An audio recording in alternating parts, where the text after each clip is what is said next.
días, mi nombre es Mario Morales, defensor del televidente del Canal 1. Bienvenidos a este espacio que hemos reservado para todos ustedes, nuestros televidentes, Uno para Todos. Aquí usted es el invitado especial del Canal 1. Por tanto, agradecemos todas sus sugerencias, quejas e inquietudes a través del correo electrónico defensor@canal1.com.co, y recuerden que todos sus mensajes son bien recibidos. Los invitamos a participar en esta tribuna donde pueden ayudarnos a hacer una mejor televisión, a construir un mejor canal, a interpelar a quienes hacen posible toda nuestra programación. Bienvenidos.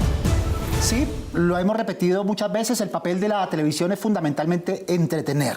Pero esta caja maravillosa provee, además de divertimento y catarsis, formas de decir, formas de nombrar y formas de representar el mundo a través del lenguaje. Sí, la televisión genera conversación y es allí donde el lenguaje que utilizamos cobra especial importancia. Es adecuado, es constructivo, es rico, es pertinente el lenguaje que usamos tanto en la televisión de ficción como en la televisión de no ficción. Ese es el tema de esta mañana porque ustedes lo pidieron a través de sus mensajes a nuestro correo electrónico.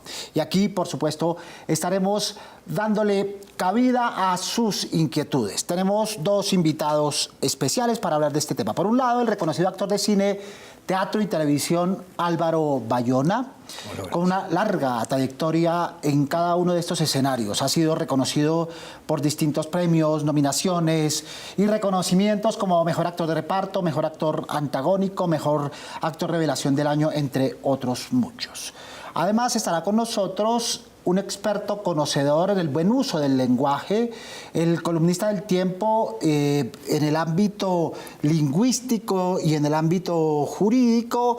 Es Fernando Ávila, quizá ustedes lo han leído a través de sus columnas, es experto en redacción y además autor de libros y publicaciones de las cuales hablaremos en nuestro espacio. Con ellos, con ustedes y con otros invitados estaremos hablando del uso del lenguaje en la televisión, en las narrativas de ficción y de no ficción. Pero antes de entrar en materia, los invito a que escuchen qué fue lo que dijeron nuestros televidentes cuando les preguntamos sobre su percepción sobre el manejo del lenguaje en nuestra televisión.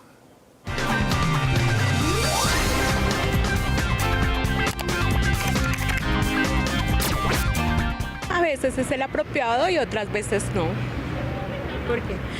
Bueno, porque a veces nos informan bien, son claros y otras veces pues nos confunden. Pues para mí es entendible porque el audiente capta la noticia como es. Pues es bueno, dependiendo también como el canal, si es regional o es privado, ellos como que cambian el lenguaje, pero me parece que es bueno.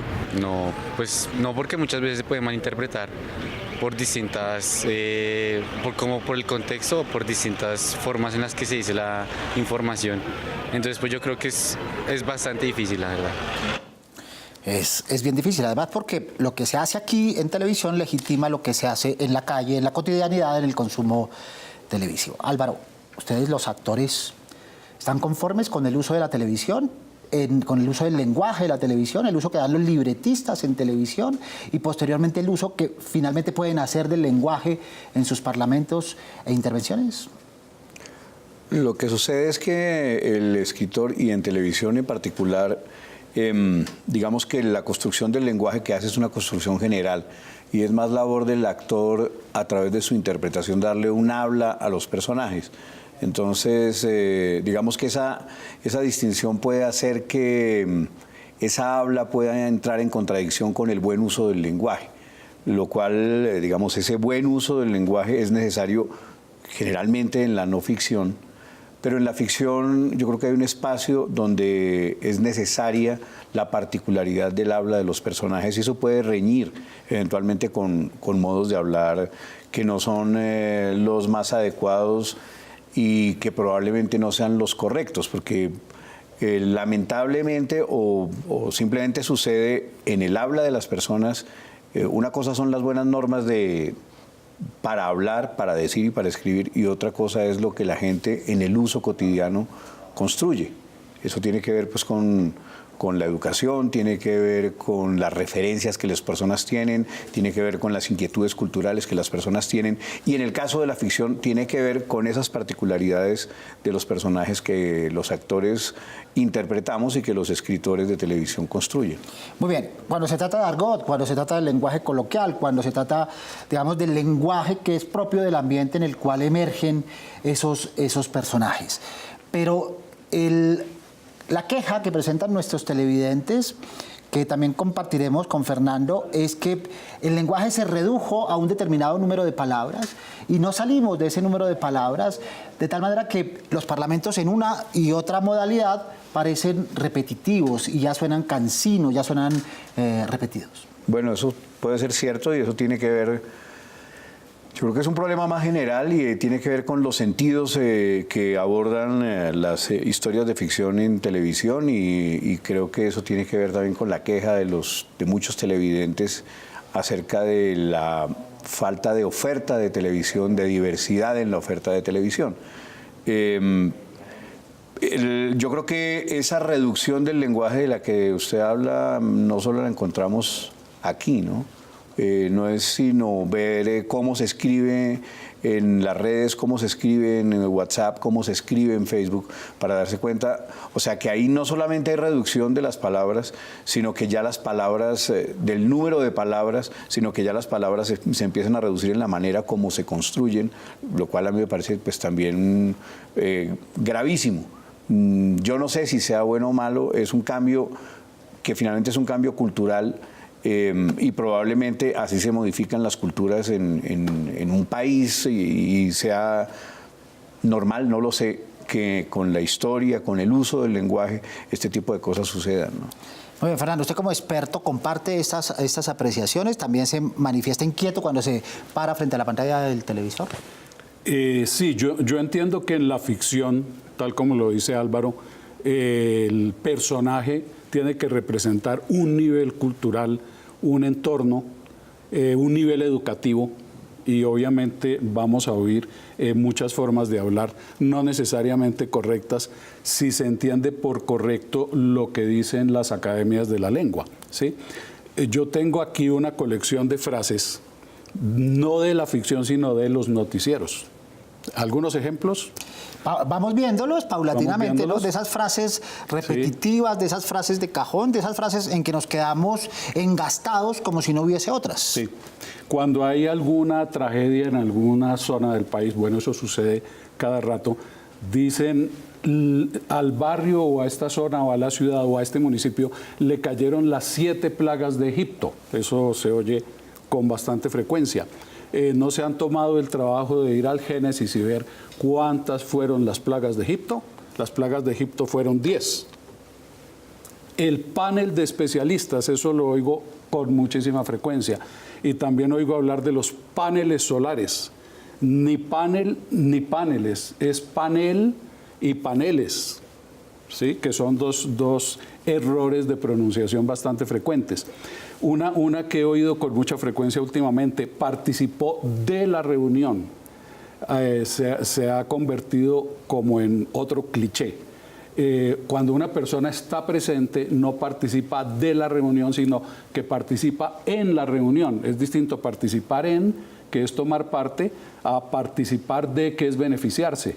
Por ejemplo, el accionista participa de las utilidades de la empresa. Eso es común en el uso de las preposiciones, ¿verdad? Sí. En el uso de la preposición con, por ejemplo, ¿cierto? Sí, señor. Por ejemplo, en relación, cuando se utiliza en relación se hace habitualmente el uso de en relación a, y eso es indebido, es incorrecto.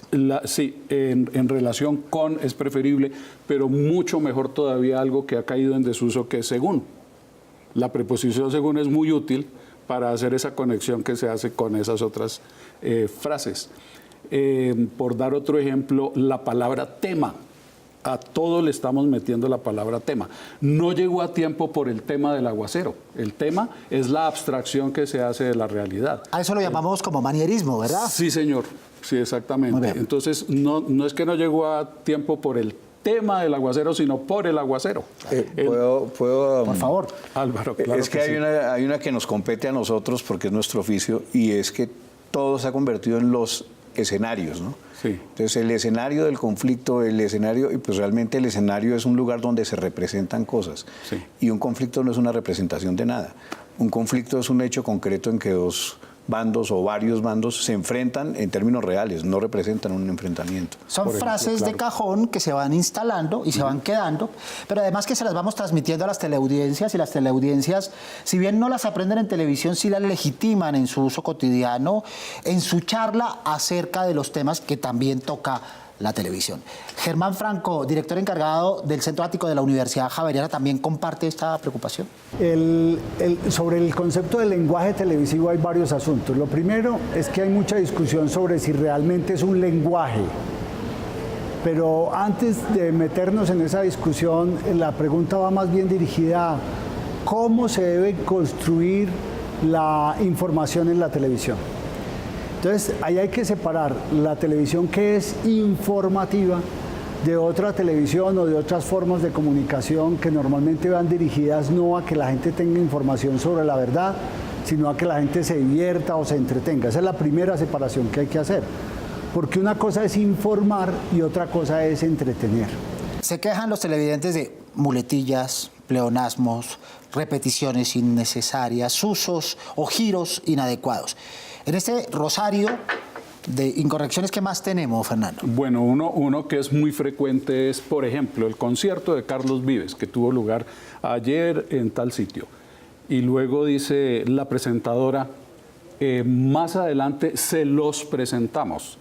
Primero nos habla del concierto singular y después lo cambia a plural, se los presentamos, como si fueran varios conciertos.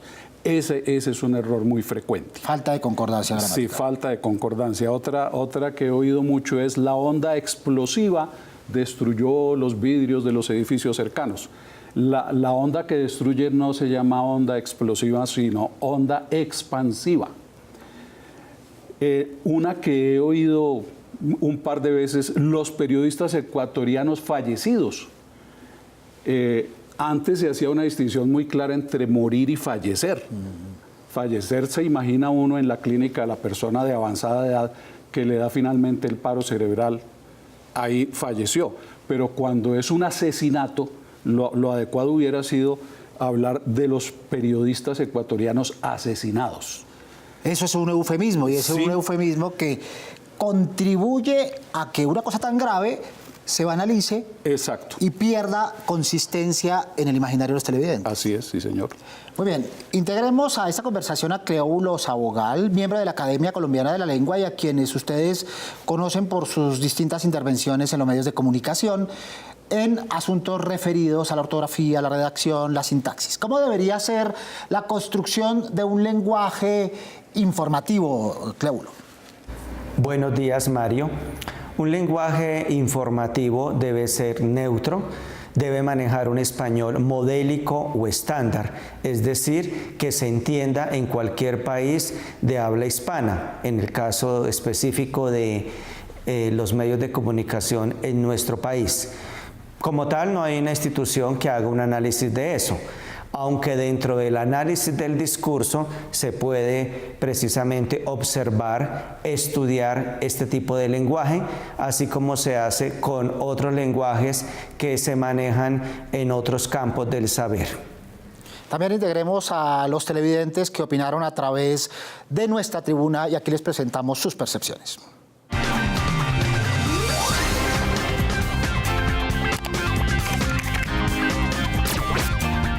Inicialmente podría decir que es un lenguaje que a veces es muy universal y generalizado y puede generar ciertas ofensas a contextos particulares.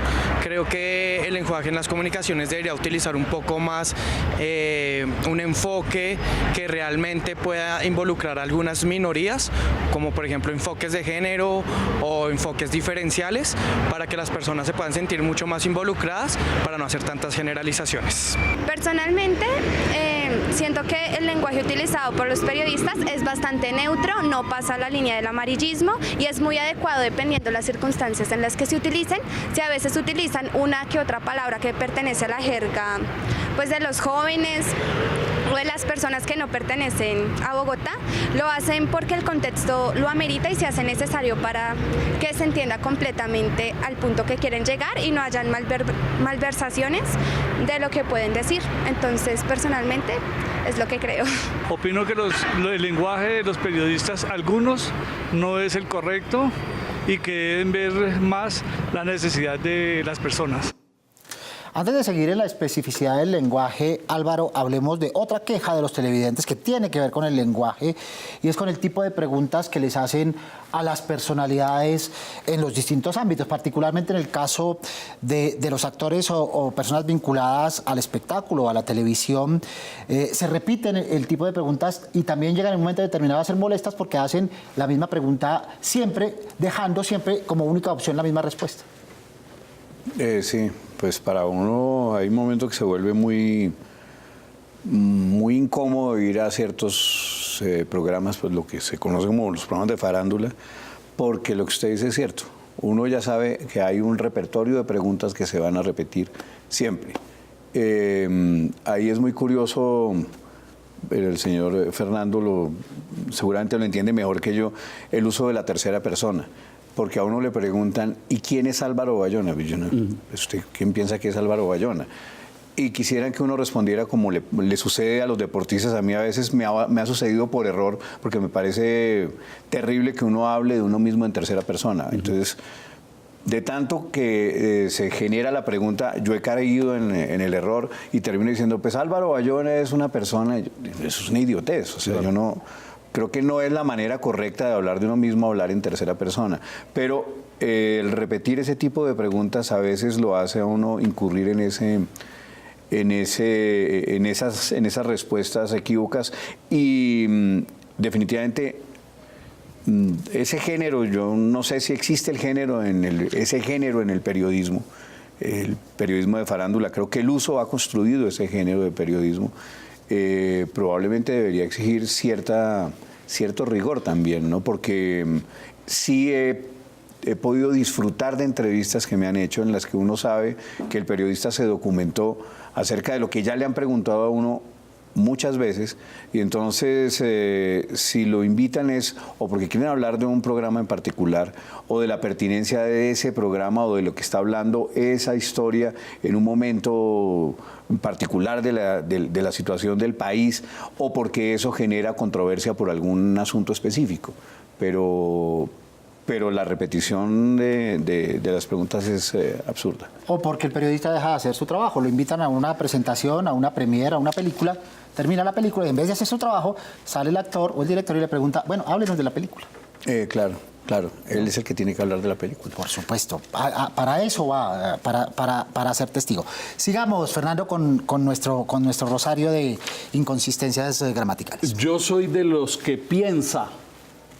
Yo soy de los, ahí ya pasó a plural, los que piensan es la forma correcta. Yo soy de los que piensan, ¿no?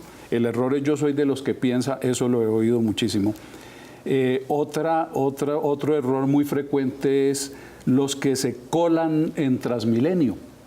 Y eso lo oigo con muchísima frecuencia. Yo no me colo, usted se cola, no se cole. Y se olvidó, no sé en qué momento, conjugar el verbo colarse. Yo me cuelo, tú te cuelas, él se cuela o él no se cuela o ellos no se cuelan. En esa misma línea, los camiones a veces en los noticieros se volcan. La forma correcta de conjugar el verbo volcar es el camión se vuelca, no se volca. Y uno típico es que los carros los deshuesan como si fueran pollos. Lo correcto es que los carros los desguazan. Que es un verbo distintísimo. Que es un verbo distintísimo del italiano sguazare, que quiere decir quitar las partes de una nave, no quitar los huesos, que un carro no tiene huesos. Muy bien, Cleóbulo, el utilizar un lenguaje coloquial y cercano a las audiencias es lo que causa el uso constante de eso que llamamos estereotipos. ¿Cómo contrarrestarlo?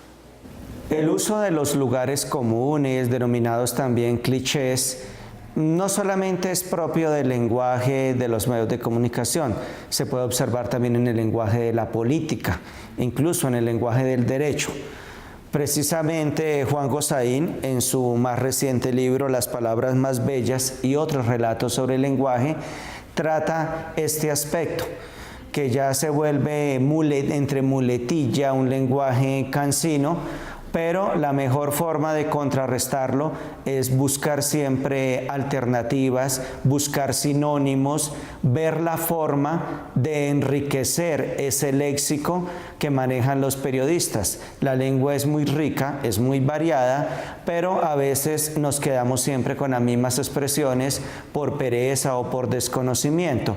De ahí la necesidad de estar consultando diccionarios de sinónimos, diccionarios de la lengua, como para ir encontrando alternativas a ese tipo de lugares comunes que, como digo, no son exclusivas del lenguaje de los periodistas, estas expresiones o estos clichés.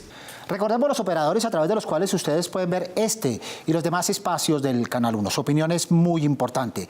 Por eso, siempre aquí en Uno para Todos, usted tiene voz y voto. Vamos a nuestra primera tribuna.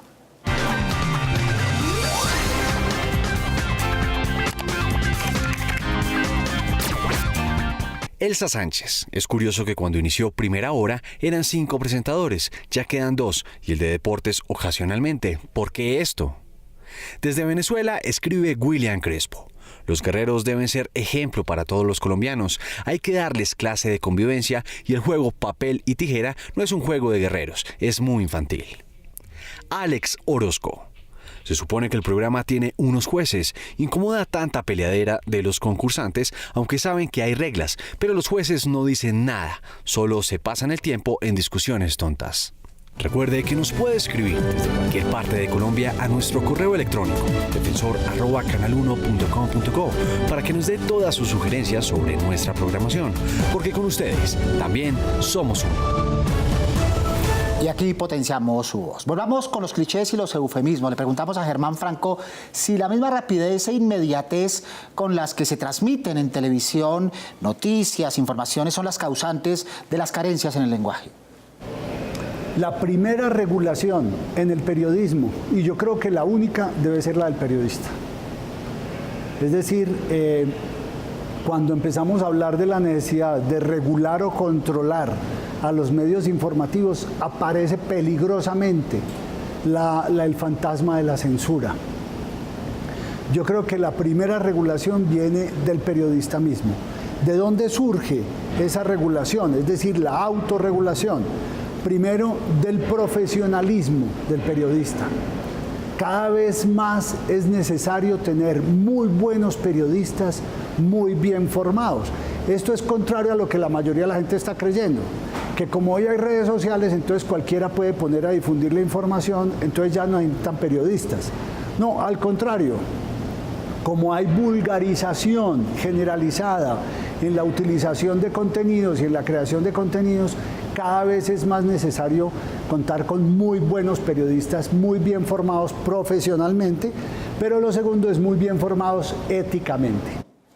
Con honestidad sobre todo. Álvaro, ¿es correcto en el mundo de la ficción cuando el actor o quien está frente a cámara no tiene apuntador o no tiene prompter? ¿Es correcto hablar de improvisación? ¿Esa palabra existe? ¿Esa acción existe, la de improvisar? Sí, lo que pasa es que acá, a diferencia de otras televisiones, los mexicanos, por ejemplo, utilizan apuntador. Acá no utilizamos apuntador, nunca lo hemos utilizado.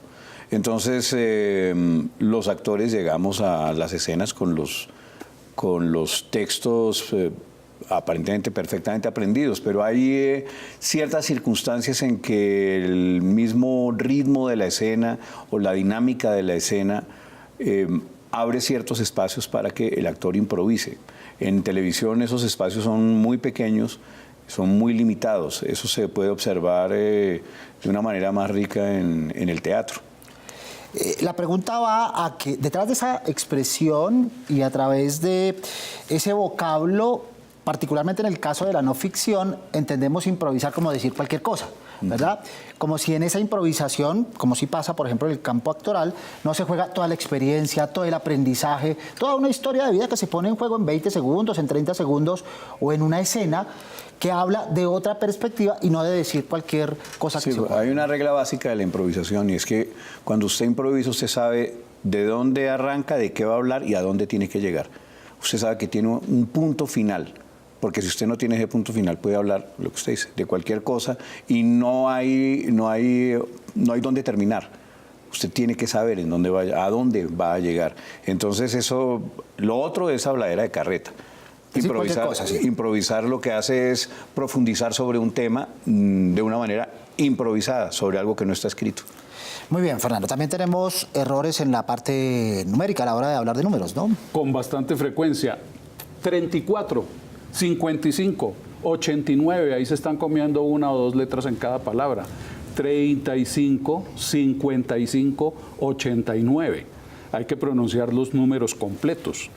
Ahí en esa línea de los números hay una confusión con la palabra billón. Se habla, por ejemplo, de los más de 7 billones de habitantes que tiene el planeta. El planeta no tiene tantos habitantes, quítenle 3 ceros.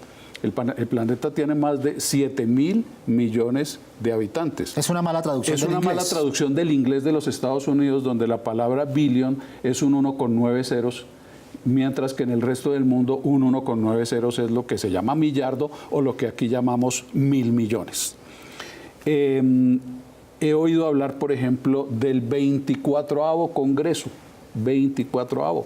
Las palabras como 24avo son los partitivos, los fraccionarios. Cuando hay que dividir un lote entre 24 herederos, a cada uno le corresponde una 24ava parte, pero los ordinales son distintos. El 34º Congreso, no el 24avo. El 24º Congreso, no el 24avo. Muy bien, ya cerrando. Tenemos la costumbre de entregarle consejos tanto a los televidentes cuando se enfrentan o conocen este tipo de inconvenientes gramaticales y a quienes están de este lado de las pantallas. ¿Qué consejos podríamos darles a unos y a otros, Álvaro? Pues respecto del lenguaje, yo insisto en que la mejor manera de solucionar los problemas del lenguaje, de enriquecer el lenguaje, es la lectura. Yo creo que un país que no lee es un país que está condenado. Yo creo que un país que no tiene una educación suficiente es un país que está condenado. Lo que suceda en los usos es simplemente consecuencia de ese empobrecimiento. Entonces, yo creo que eso aplica para todos, ¿no? Para los que estamos del lado de acá y para los que están del lado de allá. Igual los que estamos del lado de acá también estamos del lado de allá porque también somos televidentes. Entonces, la lectura no solo nos permite tener un lenguaje más rico, nos da la posibilidad de aprender a leer más allá de los libros, nos da la posibilidad de aprender a leer todo. Y eso nos da criterio y eso nos permite juzgar de una manera más precisa cada hecho que tenemos que enfrentar. Muy bien, Álvaro, muchas gracias por haber estado con nosotros. A ustedes, gracias por la invitación.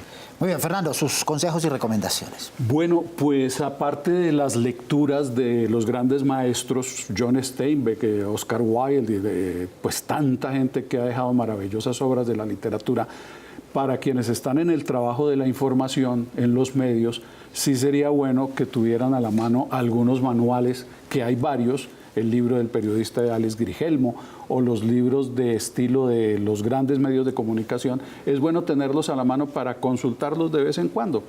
El manual de español urgente, por ejemplo. Esa sería mi recomendación, que también haya un especial cuidado de los usos ante las cámaras y ante el micrófono. Muy bien, y ahora que utilizamos esta tecnología, los diccionarios están ahí a la mano. Los diccionarios, se puede bajar la aplicación y ahí se consulta. El diccionario de la RAE, por ejemplo. Diccionario de la lengua española. En esa misma página están el diccionario de la lengua española, el diccionario panhispánico de dudas, el diccionario del español jurídico y el diccionario de americanismos, con las palabras que usamos en esta parte del Atlántico. Muy bien. A mayor capacidad, mayor posibilidad de consultar diccionarios. Hagámoslo. Eso no es una limitación, por el contrario, enriquece y favorece el uso del lenguaje. Les damos las gracias a nuestros invitados por habernos acompañado esta mañana. Germán Franco desde la distancia, que aportaron con sus luces a este tema que ustedes propusieron a través de los correos electrónicos.